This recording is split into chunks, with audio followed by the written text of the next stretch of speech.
किसी ने बड़े कमाल की बात कही है कि जेब खाली हो फिर भी मना करते नहीं देखा, मैंने पापा से अमीर इंसान नहीं देखा। नमस्ते दोस्तों, मेरा नाम है आरजे कार्तिक। मां की ममता पर, मम्मी के प्यार पर काफी कुछ लिखा गया, लेकिन पापा के बारे में लिखने वाले बड़े कम हैं। फादर का इंपॉर्टेंस क्या है, पापा का महत्व क्या है, उस पर एक छोटी सी कहानी है, बहुत इंटरेस्टिंग कहानी है।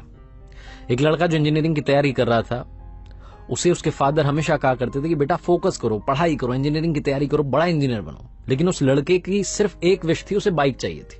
वो अक्सर अपने फादर से कहता था, मेरे दोस्तों के पास में गाड़ी है, गाड़ी से कोचिंग आते हैं, मैं पैदल पैदल जाता हूं, क्या चल रहा है पापा। बहुत बार वो अपने फादर से डिबेट करता था, बहस करता था। एक दिन उसके फादर ने उसको काफी कुछ सुना दिया, डांट दिया कि तुम्हें पता नहीं है कैसे मैं घर चला रहा हूं, ये वो।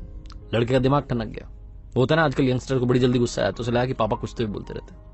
उसने डिसाइड कर लिया कि वो आज ही ये घर छोड़ करके चला जाएगा, इस फैमिली में रहना नहीं, उसको गलत लोगों के साथ में रहने लग गया। पता नहीं क्या उसके दिमाग में चल रहा था। उसके फादर बाहर गए थे मार्केट, मम्मी भी साथ में गई हुई थी। लड़का अकेला था, उसके दिमाग में सब चल रहा था। उसने डिसाइड किया बाहर चलते हैं, छोड़ देते हैं। तभी उसने देखा कि फादर जो थे वो पर्स ले जाना भूल गए थे। उनका जो पर्स था वो टेबल पर रखा था। उसने कहा बस पैसे भी तो चाहिए, लेकर के चलते हैं, बहुत माल छुपा रखा है। उसने वो पर्स अपनी जेब में रखा और जल्दबाजी में पापा के जूते पहन लिए और जूते पहन के निकल पड़ा। थोड़ा आगे गया तो समझ में आया कि पापा के जूते पहना है। गुस्से गुस्से में था, वो जूते वहीं खोले, नंगे पैर चलने लगा।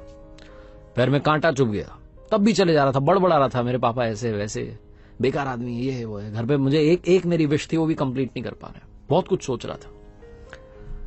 उसके पैर में से खून बहने लगा, उससे दर्द होने लगा, तो उसने सोचा थोड़ा आराम कर लेते हैं सड़क किनारे। थोड़ा सा रुका तो उसे याद आया कि पर्स भी तो लेकर आया है, पर्स में माल होगा, अस्पताल जाकर के चेक करा लेते हैं हॉस्पिटल में, और पैर ठीक कराते हैं, उसके बाद में जो पैसा है इसको उड़ाते हैं। वो ये सब सोच रहा था। अस्पताल जाने से पहले उसे लगा कि एक बार पर्स देख तो लें, इसमें पैसा कितना है। तो उसने वो पर्स खोल करके देखा तो चौंक गया। अंदर सिर्फ 100 की नोट रखी थी। पर्स वैसे तो बड़ा मोटा दिख रहा था, लेकिन अंदर कागज ही कागज रखे थे। उसे फिर से गुस्सा आने लगा कि मेरे पापा क्या कर रहे हैं, बिल्कुल गरीब हैं क्या, 100 की नोट रख रखी है बस। फिर उसे लगा इतने सारे कागज हैं, देखता हूं क्या कागज है। पहला कागज निकाला तो पर्ची थी उधारी की। उसके फादर ने उनके दोस्त से 40,000 रुपए उधार लिए थे लैपटॉप खरीदने के लिए। वो लैपटॉप जो 1 साल पहले से लड़का जिद करा था, पापा दिलाओ पापा दिलाओ। बड़ी मुश्किल से पैसे जुगाड़ करके उसे लैपटॉप दिलाया था, वो भी उधार वाले पैसे थे। वो पैसे चुकाने हैं, इस बात की पर्ची थी। उसको धीरे धीरे रियलाइज होने लगा, उसको समझ में आने लगा कि लाइफ क्या है। बाकी की पर्चियां देखने लगा, सारी पर्चियां जिम्मेदारी की थी। किसी में बिल था, लाइट का बिल था, कोई टेलीफोन का बिल था, ये था वो था, राशन का। वो देखता जा रहा था कितना खर्चा हो रहा है हमारे घर में, और मेरे पिताजी सब संभाल रहे हैं।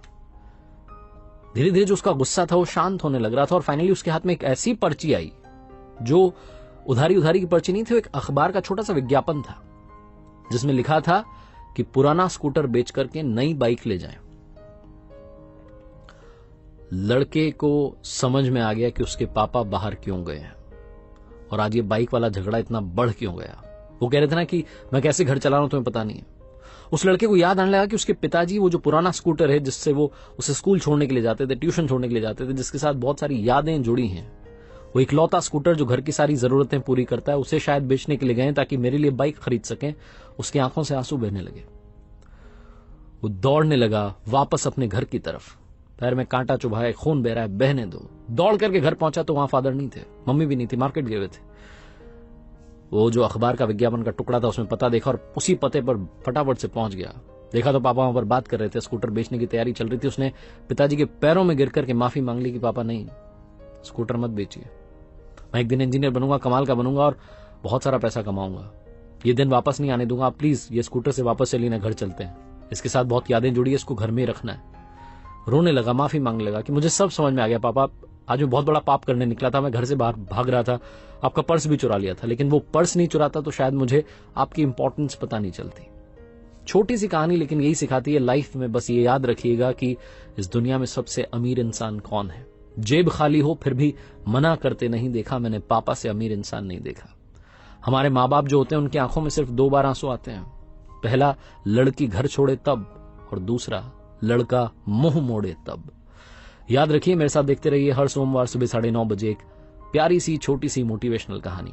और हाँ, कर दिखाओ कुछ ऐसा कि दुनिया करना चाहे आपके जैसा।